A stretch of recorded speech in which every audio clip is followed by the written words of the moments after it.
How did you get into procurement? Can you tell us a bit about your procurement journey so far?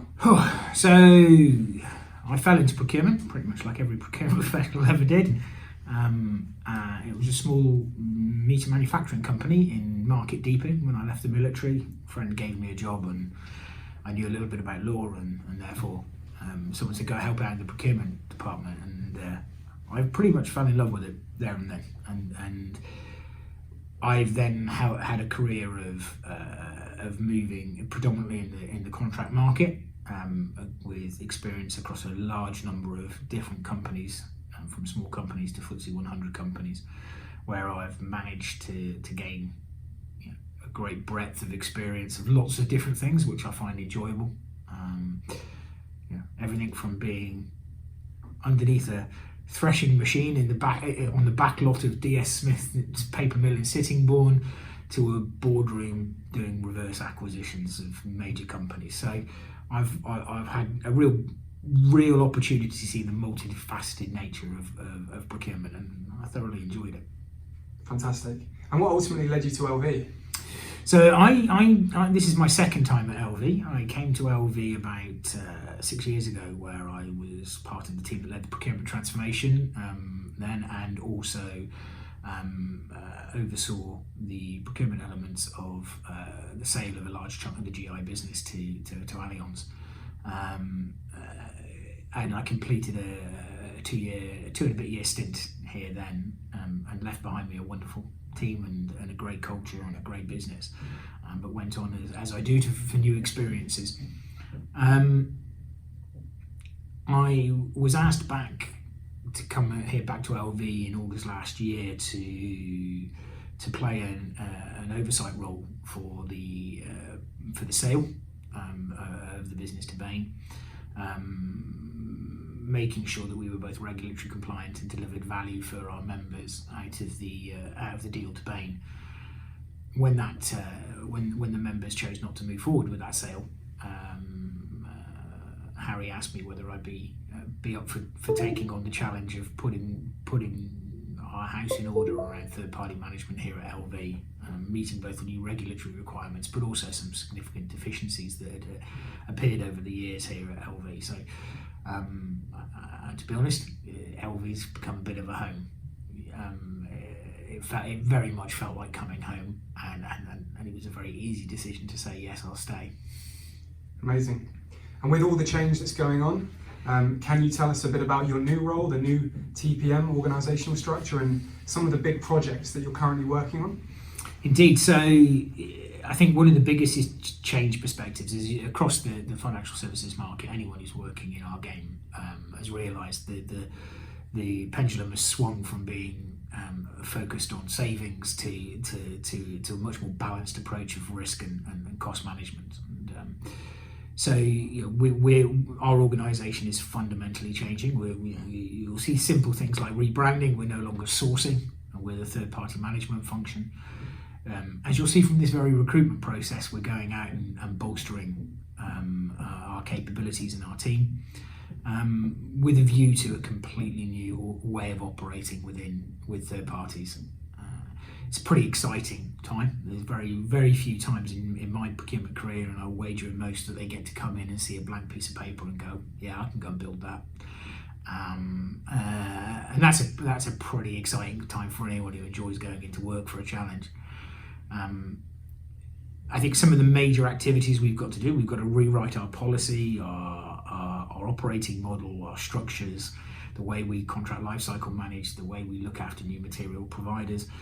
Within that, we've got a large space in our IT area, where we're going to be looking at our IT providers and support and look at how we better deliver it from those, and measure and manage our vulnerabilities.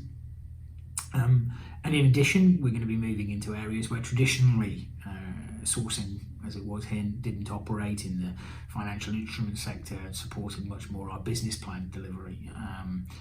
And that, I think, is a really exciting thing. When we look at LV's business plan, a huge part of it relies on us delivering our third parties delivering for us. And I'm getting to work collaboratively with every member of the business who's looking for us to change the way we engage with them and deliver a much higher standard of service, which I'm really looking forward to. Great. And can you tell us high level about some of the new mandates that Procurement Heads is taking on? Indeed, so the key roles, there are a number of key roles we're looking for. So the bulk of them come in a completely new role for the organisation in the form of a vendor performance and risk manager. These are pretty highbrow roles. There are marquee roles, I would say, and they will have the responsibility for managing our material relationships. These will be the backbone of making sure that we deliver both value and risk management across our supply base. These are the suppliers where we've identified that they could cause significant harm to our business, but also can deliver significant value. And the ability to maximise both those issues of risk management and value delivery is a challenging skill. It takes a real balance of charm and menace to pull that off. A real attention to detail and an ability to get in there, understand the real issues and make good decisions. So these roles are for people with good judgment, good integrity, people with a good knowledge, a high level of legal acumen, understanding what we can and can't do within the regulations, and how we translate that into the nature of our relationships, both documentary and in reality. The other big roles are contract manager roles, and these will handle our non-material supplier relationships through a contract lifecycle management process, and again, making sure we manage our vulnerabilities, but focused on delivering value and performance to our business. Simply put, LV can't be successful in delivering its business plan if we can't gain those services delivered to a high standard from our third parties and the right value proposition. So it's something we haven't done well here. We've allowed many of our relationships to fall into evergreen territory, and we're often surprised when something goes wrong.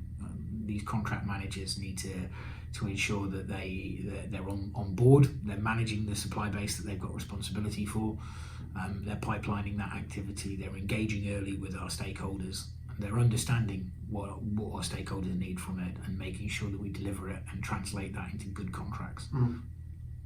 Excellent. So we've touched upon the skill set and personality traits in that question. I guess finally, for someone joining LV, what do you think you could offer them in return? So we're paying all right. I think is a good thing. I think we haven't lowballed this, which I think is always a good thing. When we work in third party management, we're commercial animals at heart, all of us. But I think there's a few things. First of all, no day is going to be dull. There's no day when you're going to come in and go, oh my God, what am I going to, another day of this rubbish. Okay, every day is going to be a new challenge. A sense of ownership, I think, particularly my style of leadership and the culture I want to build around our third party function is one of take ownership for your supply base, understand what needs to be delivered from your stakeholders and through the business plan, and go make it happen. As you'll see from what we're doing in putting this organisation into place, the business is being very supportive about giving us the resource we need. Don't get me wrong, any business you've had to fight for the resources, but our business has been pretty good at supporting that, and I very much see the role of as the leader of this function to be my job is to get you what you need. So I think coming to this business, you're gonna have the ability to get what you need to do the job well, and I think that's something you don't see in every organisation. I think you're getting to come in at the ground of building something that I intend for us as a team to make excellent. You get to come in and be part of something from the ground up, and again, that's a rarity. So I think, if you're looking to come somewhere and maintain something, and come in and sit at a desk and just press buttons and do the same thing as you did yesterday, this isn't the place for you. If you want to come and build something that I hope is going to be excellent and people are going to talk about, then this is the place to be.